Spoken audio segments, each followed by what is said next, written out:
सर्वांना क्रांतिकारी जय भीम.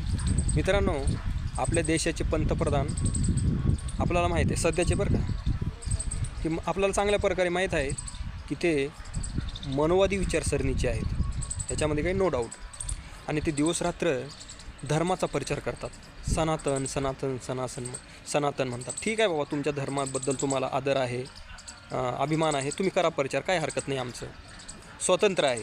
कारण हे स्वातंत्र्य संविधानाने दिलेलं आहे की जो तो व्यक्ती स्वतंत्र आहे आणि तो आपल्या मनाने जे त्याला मनाला चांगलं वाटेल, आपल्या बुद्धीला जे पटेल ते करू शकतो. आझादी आहे सगळ्याला, लोकशाही आहे इथं, ठीक आहे.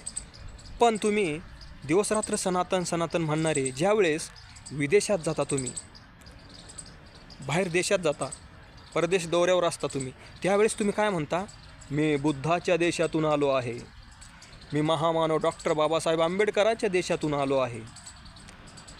तर मग तिथं का पलटता तुम्ही? तिथं पण सनातनवादी म्हणा ना तुम्ही. मी सनातनी देशातून आलो आहे, मी अमुक अमुक या धर्माच्या देशातून आलो आहे, मी अमुक अमुक विचारसरणीचा आहे, तिथं पण सांगा ना. त्यावेळेस का बरं तुम्ही बुद्धाचं आणि बाबासाहेबाचं लगेच नाव घ्यायला सुरू करता? कारण तुम्हाला चांगल्या प्रकारे ठाऊक आहे की इंटरनॅशनल लेवलला बाबासाहेबाचं आणि बौद्ध धर्माचं नाव घेतल्याशिवाय तिथं तुम्हाला कोणीच सन्मान देणार नाही, तुम्हाला तुमचा कोणीच तिथं मान सन्मान करणार नाही, हे तुम्हाला चांगल्या प्रकारे माहीत आहे ना. तर हे सरळ सरळ ढोंगे वागणे हे बंद करा.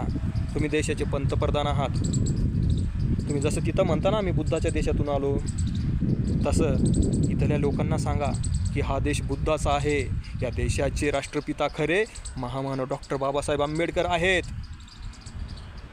सुवर्णाक्षराने तुमचा इतिहास लिहिला जाईल साहेब, असं जर तुम्ही बोललात तर, असा प्रचार केलात तर.